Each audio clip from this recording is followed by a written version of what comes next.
मुझे किसी इंडियन से शादी नहीं करनी, बल्कि मुझे तो किसी ऐसे एनआरआई लड़के से शादी करनी है जो कि बड़ा और अमीर हो। अरे तू तो इतने बड़ी घर की बेटी है, कोई भी एनआरआई रिश्ता तेरे लिए आई जाएगा और तेरा विदेश में ससुराल होने का ख्वाब भी पूरा हो जाएगा। शान्या मित्तल परिवार की बेटी थी, जो कि शहर का अमीर परिवार था। उसके पिता शहर के बड़े बिल्डर थे, जिनके पास पैसों की कोई कमी नहीं थी। शान्या शुरू से ही बड़े नाजों से पली बड़ी थी। दोस्तों के साथ खूब पार्टी करना और अमीर लोगों के साथ उठना बैठना, यही उसके शौक और पसंद थे। लेकिन उसे कुछ नापसंद था, तो वो था गरीब और भिखारी लोग। उसे भिखारी लोगों से सख्त नफरत थी। ऐसे ही एक रोज जब शान्या अपनी गाड़ी में कहीं जा रही होती है और उसकी गाड़ी एक सिग्नल पर रुकती है, फटे पुराने मैले कुचैले कपड़ों में एक भिखारी बूढ़ी औरत वहाँ आती है। इस गरीब को कुछ दे दे बेटी। छी, मेरी गाड़ी से दूर रहो, इसे हाथ मत लगाओ, चलो जाओ। बेटी कल से कुछ नहीं खाया है, 2 रोटी खा लूंगी, पैसे दे दे। ओफो, इन गरीब भिखारियों ने भी इंडिया की हालत खराब कर दी। लेकिन वो बूढ़ी औरत जो माथे की लकीरें देखकर भविष्य भी पढ़ लेती थी, वो मन ही मन मुस्कुराते हुए कहती है, तू भी बहुत ही जल्द। क्या हाँ, क्या बहुत ही जल्द? कुछ नहीं। शान्या गाड़ी लेकर वहाँ से चली जाती है। ऐसे ही समय बीता। कुछ समय बाद शान्या अपने माता पिता के साथ शहर की एक बड़ी पार्टी में गई, जहाँ और भी बहुत सारे लोग आए हुए थे। उसी पार्टी में निखिल नाम का एक एनआरआई लड़का भी आया हुआ था। यस, मैं कुछ दिन पहले लंदन से इंडिया कुछ दिन के लिए आया हूँ, किसी काम के सिलसिले में। जल्दी वापस लौट जाऊंगा। ये तो कोई एनआरआई लगता है। हाँ, ये लंदन में रहता है, वहीं का बिजनेसमैन है। वाह, ये तो बिल्कुल वैसा ही लड़का है जैसा मुझे चाहिए, एनआरआई और फॉरेन में जिसका बिजनेस हो। अब शान्या निखिल से दोस्ती बढ़ाती है। निखिल दिखने में हैंडसम था, इसलिए वो जल्दी से शान्या को पसंद भी आ गया। दोनों की दोस्ती प्यार में बदली और दोनों में प्यार हो गया। फिर एक रोज, निखिल, अब मुझे इंडिया में नहीं रहना है, मैं यहाँ रहकर बोर हो चुकी हूँ। अब मुझे विदेश में सेटल होना है, वहाँ तुम्हारे फैमिली बिजनेस में हाथ बटाना है। मैं चाहती हूँ तुम जल्दी से मेरे घर आकर मेरे पेरेंट्स से मेरा हाथ मांगो।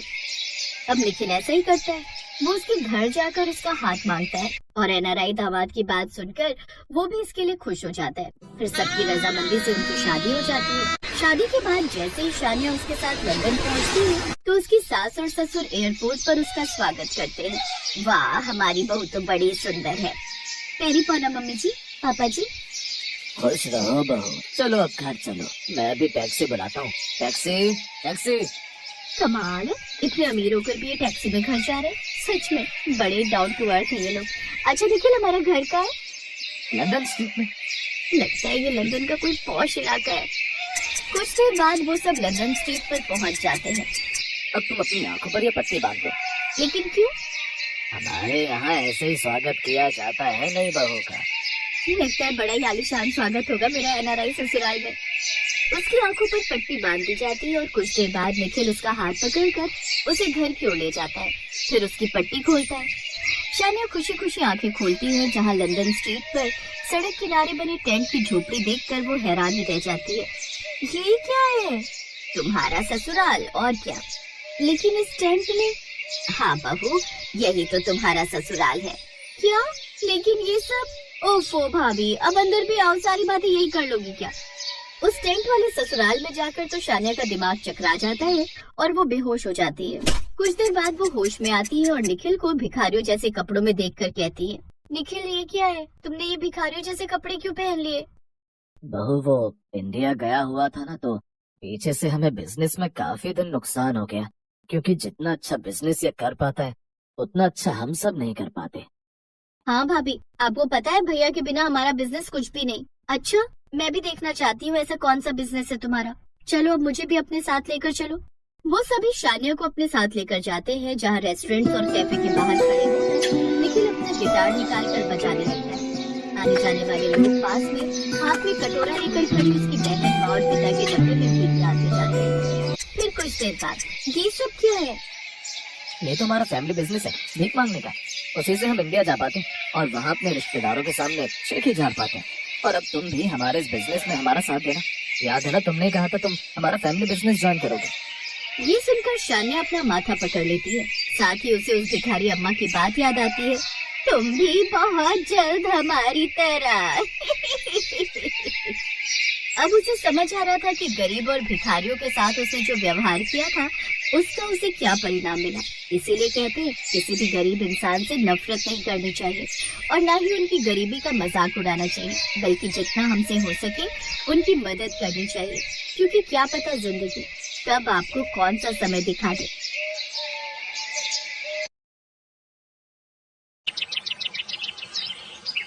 अब मैं आधे से ज्यादा उम्र की हो चुकी हूँ। अब ना मुझसे ये घर के कामकाज नहीं होते। न जाने कब तुम लोग शादी करोगे ताकि मुझे भी थोड़ा आराम मिले। अब मेरी ये बेटी तो कुछ करवाती नहीं। माँ, आप ऐसा करो, जल्दी से आलोक भैया के लिए लड़की ढूंढ दो ताकि हमें भी भाभी के हाथों का बढ़िया बढ़िया पकवान खाने को मिले। हाँ, और आपकी शादी में मैं अपने लिए कई तरह के नए नए कपड़े भी बनवाऊंगी। क्यों भैया, आप तैयार हो ना इस शादी के लिए? अब सब इतना कह ही रहे तो ठीक है, मैं शादी के लिए तैयार हूँ। माँ, आप लड़की देखना शुरू कीजिए। आलोक की रजामंदी मिलते ही उर्मिला उसके लिए लड़की तलाशने लगती है। फिर एक रोज उर्मिला को अमीर घर की लड़की संजना पसंद आ जाती है। ऐसी लड़की तो ढूंढने से भी नहीं मिलेगी। अमीर घराने की, सुंदर, पढ़ी लिखी और ऊपर से खूब सारा दहेज लाने वाली। उर्मिला, तुम बहू ला रही हो। बहू तो ऐसी होनी चाहिए जो संस्कारी और घर को संभालने वाली हो। इससे आगे तो मैं क्या ही बोलूं। आप बिल्कुल मत घबराइए, वो लड़की संस्कारी भी है और अच्छे से हमारा घर भी संभाल लेगी। उधर दूसरी तरफ अर्जुन के ऑफिस में एक विदेशी लड़की ऐना आती है, जो अर्जुन से टकराती है और पहली नजर में ही अर्जुन को उससे प्यार हो जाता है। ओह गॉड, कितनी सुंदर है लड़की। माँ की छोटी बहू बनने लायक तो है ये, लेकिन इसे हिंदी तो आती नहीं होगी और माँ को अंग्रेजी नहीं आती। खैर अच्छा है, दोनों सास बहू में कभी झगड़ा ही नहीं होगा। अर्जुन ये सब मन में सोच ही रहा था कि तभी ऐना उससे बोलती है, ओह आई एम सॉरी, वो गलती से मेरा पैर फिसल गया। अरे वाह, विदेशी होकर तुम तो बड़ी अच्छी हिंदी बोल लेती हो। वो एक्चुअली मेरे पापा फॉरेन से थे और मेरी माँ इंडिया से, इसलिए मैं अच्छे से हिंदी बोलना जानती हूँ। वाह भाई, ये तो सोने पर सुहागा हो गया। अब तो लगता है भैया के साथ साथ मुझे भी इससे शादी कर ही लेनी चाहिए। अर्जुन को ऐना से प्यार हो जाता है और ऐना भी अर्जुन को पसंद करने लगती है। कुछ ही दिनों में अर्जुन इस बारे में अपनी माँ से बात करता है। माँ ऐना बहुत अच्छी है और मैं उसी से शादी करूंगा। ये तूने सोचा भी कैसे कि मैं तुम्हारी शादी उस विदेशी से करवा दूंगी? अरे उसे कहाँ हमारे संस्कार, रीति रिवाज पता होंगे। लेकिन माँ, ऐना बहुत ही अच्छी लड़की है। वो बिल्कुल भी ऐसी नहीं है। उसे तो हिंदी भी बहुत अच्छे से आती है।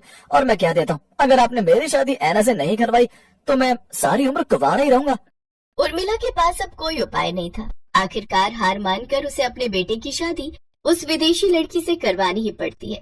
दोनों भाइयों की शादी एक ही दिन होती है, लेकिन जब बात गृह प्रवेश की आती है तो उर्मिला अपनी पसंद की लाई हुई बड़ी बहू का ही गृह प्रवेश करती है और उसे अंदर ले आती है।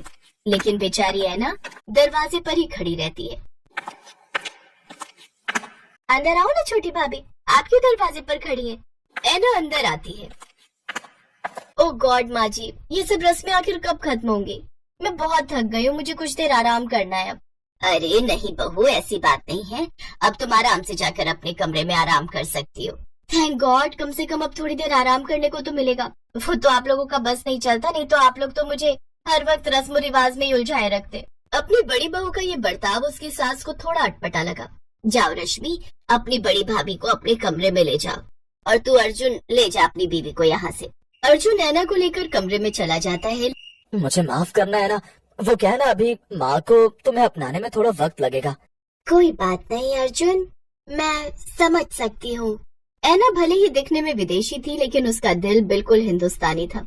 वो अपने से बड़ों का आदर करना खूब अच्छे से जानती थी। अगले दिन देशी और विदेशी बहुओं की पहली रसोई होती है। वो दोनों ही सुबह तैयार होकर हॉल में आती है। मेरी प्यारी संजना बहू, आज तुम्हारी पहली रसोई की रस्म है और मैं चाहती हूँ कि तुम ऐसा कुछ बनाओ कि उसके स्वाद के आगे ये विदेशी बहू फीकी पड़ जाए। वैसे भी इसे कुछ खास तो बनाना आता होगा नहीं, तो फिर तुम ही अपनी पहली रसोई में छा जाओ। क्या कहा आपने? खाना, और वो भी मैं? शायद आप भूल रही हैं माँ जी, मैं एक अमीर घर की लड़की हूँ और मैंने अपनी जिंदगी में मैगी के अलावा कभी कुछ नहीं बनाया। मेरे घर पर शेफ है ये सब करने के लिए। आप जैसे मिडिल क्लास फैमिली से नहीं है मेरे पापा। अरे बहू, ऐसा क्यों कह रही हो? अपनी पहली रसोई की रस्म के लिए लड़कियां हमेशा उतावली रहती हैं और तुम हो कि मना कर रही हो। उफ, आप ना मेरे पीछे ही पड़ गई हैं। अच्छा ठीक है, मुझे जो भी आता होगा मैं बना देती हूँ। और तू फिरंगन, जाकर देख ले कैसे बनता है खाना, क्योंकि इंडियन खाना बनाना तो तुझे आता नहीं होगा। संजना रसोई में चली जाती है। फिर ऐना भी रसोई में चली जाती है। ये फिरंगन तो ऐसे रसोई में गई है जैसे ये भारतीय खाना बना ही लेती होगी। बस ये आज मेरी रसोई को तहस नहस ना कर दे। कुछ देर बाद दोनों बहुएं टेबल पर अपनी पहली रसोई का खाना परोसती हैं, जहाँ बड़ी बहू मैगी लेकर आती है और खुद ही खाने बैठ जाती है।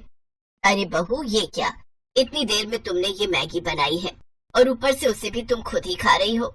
हाँ तो क्या हो गया, और मैंने बनाया तो मैं ही खाऊंगी ना इसे, तुम लोग अपने लिए खुद बना लो। कुछ देर बाद ऐना वहाँ आती है और खूब बढ़िया पकवान जैसे पूड़ी, आलू की सब्जी, मटर पनीर, हलवा और गुलाब जामुन बना कर ले आती है। ये देख सबके दिल में उसके लिए इज्जत पैदा हो जाती है।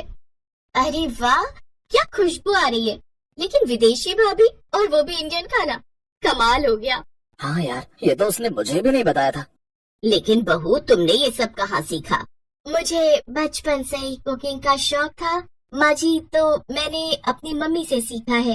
वाह, जिसे मैंने हीरा समझा वो तो पत्थर निकला, और जिसे पत्थर वो तो असल में हीरा।